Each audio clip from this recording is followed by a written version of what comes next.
Hello বন্ধুরা, welcome to my channel. আমি সুশান্ত। আজকের ভিডিওয়ে আমরা চতুর্থ শ্রেণীর আমার গণিত বইয়ের 159 নম্বর পৃষ্ঠা থেকে যে অঙ্কগুলি রয়েছে সেই অঙ্কগুলিকে সমাধান করব।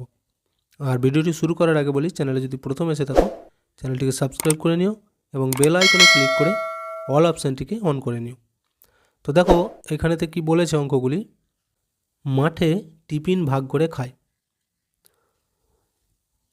আমি, সাইরা, সুদীপ রোজ খেলার মাঠে যাই। প্রতিদিন খেলার মাঠে আমরা খাবার ভাগ করে খাই। গত রবিবার মা বাড়িতে লাড্ডু তৈরি করেছেন। আমার বন্ধুরা লাড্ডু খেতে খুব ভালোবাসে। এইবার দেখো কি বলেছে, কিন্তু কতগুলো লাড্ডু নিয়ে গেলে আমরা তিনজনে না ভেঙে সমান ভাগে ভাগ করে খেতে পারি দেখি। তাহলে এখানে বলেছে কি, যে কতগুলো লাড্ডু নিয়ে গেলে না ভেঙে সমান ভাগে ভাগ করে খাওয়া যাবে, সেটাই এখানে শিখব। ঠিক আছে, দেখো এই যে এইখানেতে বলেছে যদি 3টি লাড্ডু নিয়ে যায় তাহলে 3জন আছে, প্রত্যেককে কটা করে পাবে? এই দেখো 1 জন 2 জন 3 জন, তাহলে প্রত্যেককে একটি করে লাড্ডু পাবে। আচ্ছা, আবার ও যদি 4টি লাড্ডু নিয়ে যায় তাহলে 1টা 2টো 3টে, 3জনে একটা করে পাচ্ছি। তারপরেও কিন্তু দেখো এই যে একটা এক্সট্রা কিন্তু রয়ে যাচ্ছে, তাই তো? তাহলে প্রত্যেকে একটি করে লাড্ডু নিয়েও ড্যাশটি লাড্ডু পড়ে থাকবে। কটা? তাহলে এই ফাঁকা ঘরে লিখতে হবে একটি, একটা পড়ে রয়ে যাচ্ছে। আচ্ছা, এরপর দেখো নিচেই তাহলে আবার কি বলেছে, যে যদি 5টি লাড্ডু নিয়ে যায় তাহলে কটা পড়ে থাকবে? দেখো 3জনকে একটা করে দেওয়া হবে, 1টা 2টো 3টে, 3জনে তাহলে 3টে লাড্ডু নিয়ে নিল। তারপরেও দেখো পড়ে থাকছে কটা? এই যে 2টো, দেখতে পেয়েছো? তাহলে এইখানে আমরা লিখব কি, যে প্রত্যেকে ড্যাশটি করে লাড্ডু নিও, প্রত্যেকে কটা করে নেবে? একটা করে। তারপরেও এখনও 2টো এক্সট্রা কিন্তু রয়ে যাচ্ছে, তাহলে এইখানটায় 2। ওর পরে দেখো এবার বলেছে যদি 6টি লাড্ডু নিয়ে যায়, তাহলে 6টা নিয়ে গেলে কটা করে ভাগে হচ্ছে দেখো। তাহলে এই প্রথমে 2টো নিল একজন, আবার 2টো নিল একজন, আবার 2টো নিল একজন, তাহলে দেখো এইখানে কিন্তু সমান ভাগে ভাগ করা গেছে। 6টা লাড্ডু নিয়ে সবাই কটা করে পেয়েছে? 2টি করে। তাহলে এইখানে আমরা লিখবো যে প্রত্যেককে ড্যাশটি করে লাড্ডু পাবে, কটা করে? এই 2টো করে। বুঝে গেল? আচ্ছা, এর নিচে দেখো এবার কি বলেছে, যদি ড্যাশটি লাড্ডু নিয়ে যায় প্রত্যেককে 3টি করে লাড্ডু পাবে। তাহলে প্রত্যেককে 3টে করে পাচ্ছে, তাহলে কটা নিয়ে যেতে হবে? গুনে দেখো মোট কটা হচ্ছে, 1 2 3 4 5 6 7 8 9, তাহলে 9টা নিয়ে যেতে হবে, তাই তো? বা তোমরা এইভাবে গুণ করেও বার করে ফেলতে পারো, যে 3টে করে 3জন আছে, তাহলে 3 গুণিত 3 3 তিরিকে 9টি।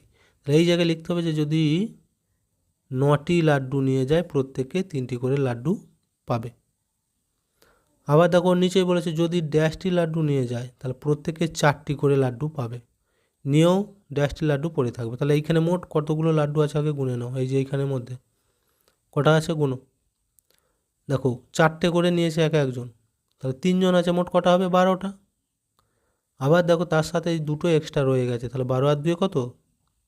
14টা। তাহলে এখানে লিখতে হবে যে মোট 1 10 4, 14টি লাড্ডু নিয়ে যায়। তাহলে প্রত্যেকে এই যে 4টি করে লাড্ডু নিয়েও ড্যাশটি লাড্ডু পড়ে থাকবে, কটা? এই যে এখানে 2টো পড়েছিল দেখো, তাহলে এইখানে লিখবো 2টি। বুঝে গেল? তাহলে দেখো এই পাতা কমপ্লিট হয়ে গেল। আচ্ছা, এরপর তাহলে আমরা 160 নম্বর পৃষ্ঠাটি দেখব কি রয়েছে।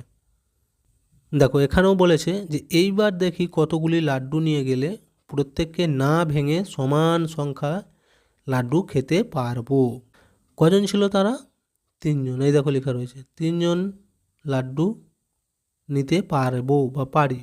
কতগুলো করে পারবো? দেখো এইখানে কিন্তু লিখে দিয়েছে যে 3জন করে, তাহলে প্রত্যেকটায় 3। এবার দেখো যদি 3জনে একটা করে লাড্ডু নেয় তাহলে কটা মোট হচ্ছে? 3জনে 3 একে 3টি, দেখতে পেয়েছো গুণ চিহ্ন দেওয়া রয়েছে মাঝে। তাহলে প্রত্যেককে কটা করে পেলো? একটি করে, এই যে এখানে লিখে দিয়েছে। আচ্ছা, ওর পরেটা দেখো 3জন আছে, এখানে লেখা আছে কত 6। আচ্ছা 3 জন, তাহলে 6টা হতে গেলে কটা করে লাড্ডু নিতে হবে? 2টো করে, দেখো এখানটায় 2, তাহলে 3 গুণিত 2 হলে 3 দুগুণ 6টি। তাহলে প্রত্যেককে ড্যাশটি করে পাবো, কটা করে পাবে? এখানে লিখবো 2টি করে, হয়ে গেল এটা। ওর নিচেরটা দেখো, এবার লেখা আছে 9টা লাড্ডু, তাহলে কটা করে পাবো প্রত্যেককে? 3টে করে, 3 গুণিত 3 সমান 9 হয়, 3 3কে 9। এইখানেও আমরা লিখবো ড্যাশটি করে পাচ্ছি, তাহলে 3টে করে। আচ্ছা ওর পরেটা দেখো 12টা লাড্ডু আছে, তাহলে 3 জনে যদি 12টা লাড্ডুকে ভাগ করি কটা করে হবে বলো তো? এই 4টে করে নিতে হবে, 3 গুণিত 4 সমান 12, এখানেও হয়ে যাবে 4। ওর নিচেরটা দেখো এবার কত আছে, নিজেকে লিখতে বলেছে, তাহলে কজন ছিল? 3 জন, তাহলে এখানে 3 লেখো। আচ্ছা গুণ 15 আছে, মানে এখানে 5 লিখবো, তাহলে 3 5 15।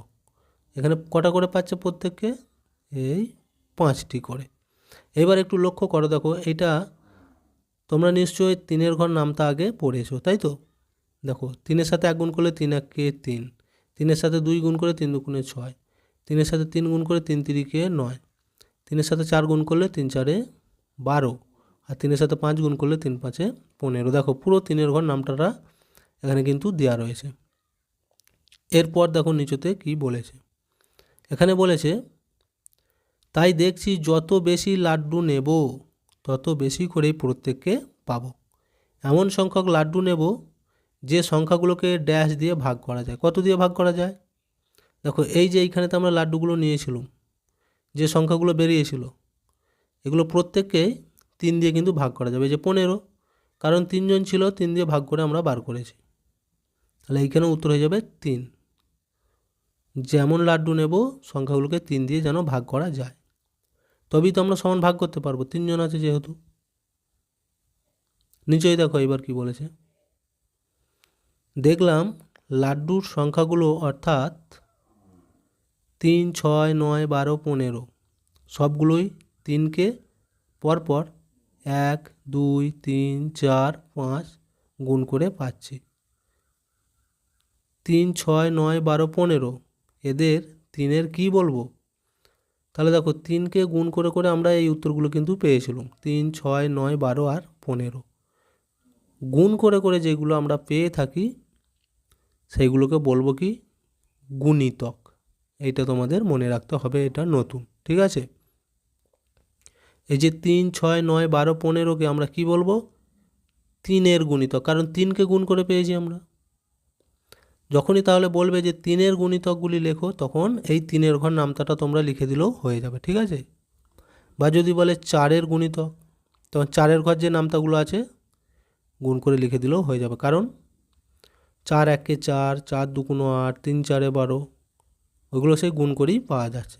তাহলে গুণিতক মানে হচ্ছে যেগুলো গুণ করে করে পাওয়া যায়, 1 দিয়ে 2 দিয়ে 3 দিয়ে পরপর। এই দেখো এখানে তো তাই বলেছে যে আমাদের 4 জনের জন্য লাড্ডু নিতে পারি। এবার দেখো 3-এর জায়গায় 4টে বন্ধু হয়েছে, 4 জন যদি থাকে কতগুলো করে লাড্ডু নিলে সমান ভাগে ভাগ করতে পারবো? প্রথমে দেখো 4 গুণিত, এখানে আমরা তাহলে লিখবো 1, তাহলে 4 1-কে 4, একটি করে লাড্ডু পাবো। আচ্ছা এবার দেখো এই ঘরে আমরা লিখবো 4, কারণ 4 জনই ছিল। যদি 2টো করে নেওয়া হয় লাড্ডু, 4 2 8, প্রত্যেকে কটা করে পাচ্ছি? তাহলে 2টো করে। আবার দেখো যে 3 4-এ 12 আছে, তাহলে প্রত্যেকে কটা করে নেব? 3টে করে। আচ্ছা এরপর এটা দেখো এখানে 4, এখানে 16 আছে, তাহলে 4ই লিখবো আমরা, কেন? 4-কে 4 দিয়ে গুণ করলে 16 হবে। আর প্রত্যেকে ড্যাশটি করে পাবো, কটা করে? এখানেও 4 লিখে দাও। এরপর এটা দেখো এখানেও 4, এখানে আমরা লিখতে পারি 5, তাহলে 4 5-এ কত হবে? এখানে লিখবো 20। আর প্রত্যেকে কটা করে পাবে? তাহলে এই 5টা করে, এখানে লিখে দাও 5। নিচেই কি বলেছে দেখো এবার, শূন্য ছাড়া 4-এর গুণিতকগুলি হলো। তাহলে গুণিতক কোনগুলো? এই দেখো যেগুলো গুণ করে করে বেরিয়েছে, আমি বলেছি গুণিতক মানেই সেই নামতার ঘরটা লিখে দিতে হবে গুণ করে করে। আগেই তো আমরা দেখলাম যে 3-এর গুণিতক মানে 3 6 9 12 15, তেমনি 4-এর গুণিতক মানেও 4কে 1 দিয়ে গুণ করে, 2 দিয়ে গুণ করে, 3 দিয়ে গুণ করে যে উত্তরগুলো পাওয়া যাচ্ছে সেগুলি। তাহলে শূন্য ছাড়া বলেছে কত কত হবে, তাহলে এই প্রথম ঘরে লিখে দেবে 4, 8, 12, 16, 20, 24। দেখো 4 একে 4, 4 দুগুণে 8, 3 4 12, 4 4 16, 4 5 20, 4 6 24। দেখতে পেয়েছো? এইভাবে গুণ করে করে লিখতে থাকলে বেড়েই যাবে বেড়েই যাবে। গুণিতকের কিন্তু কোনো শেষ নেই, এটা মনে রাখতে হবে, কারণ যত গুণ করবো ততই বাড়তেই থাকবে। নিচেই দেখো কি বলেছে, নিচের বেলুনে আমি শূন্য ছাড়া 5-এর গুণিতকগুলি লেখার চেষ্টা করি। তাহলে দেখো আমরা তো শিখে ফেলেছি যে গুণিতক কীভাবে বার করতে হয়, কারণ নামতার ঘরগুলো লিখে দিলেই সেগুলো গুণিতক, বা তাকে গুণ করে করে গেলেই পেয়ে যাবো যে 1 দিয়ে 2 দিয়ে 3 দিয়ে। তাহলে এবার 5-এর গুণিতক বলেছে, মানে 5কে 1 দিয়ে 2 দিয়ে 3 দিয়ে এইভাবে গুণ করে করে যেতে হবে, ঠিক আছে? দেখো এইখানেতে এবার লিখব, একটা বলে দিয়েছে 5 1 5। আচ্ছা 5কে যদি 2 দিয়ে গুণ করি, 5 2 10, তাহলে একটা গুণিতক হলো। 15টা লিখে দিয়েছে 3 দিয়ে। আচ্ছা 5কে যদি 4 দিয়ে গুণ করা হয় কত হবে, 4 5 20, একটা গুণিতক। আচ্ছা 5কে যদি 5 দিয়ে গুণ করা হয়, 5 5 25, একটা গুণিতক হলো। আচ্ছা এরপর দেখো 5কে 6 দিয়ে গুণ করবো, 5 6 30, সেটাও একটা গুণিতক। এরপর কিন্তু আরও আমরা করতে পারি অসংখ্য। 5কে আমরা 7 দিয়ে গুণ করতে পারি, তাহলে কত হবে, 5 7 35, এইভাবে বাড়তেই থাকবে। এগুলোকে বলা হচ্ছে 5-এর গুণিতক। বুঝে গেল? দেখো তাহলে আমাদের দুটো পাতা কিন্তু কমপ্লিট হয়ে গেল। ভিডিওটা এখানেই শেষ করছি। ভিডিওটি যদি ভালো লাগে অবশ্যই একটা লাইক দিয়ে দিও এবং শেয়ার করে বন্ধুদেরকেও দেখার সুযোগ করে দিও।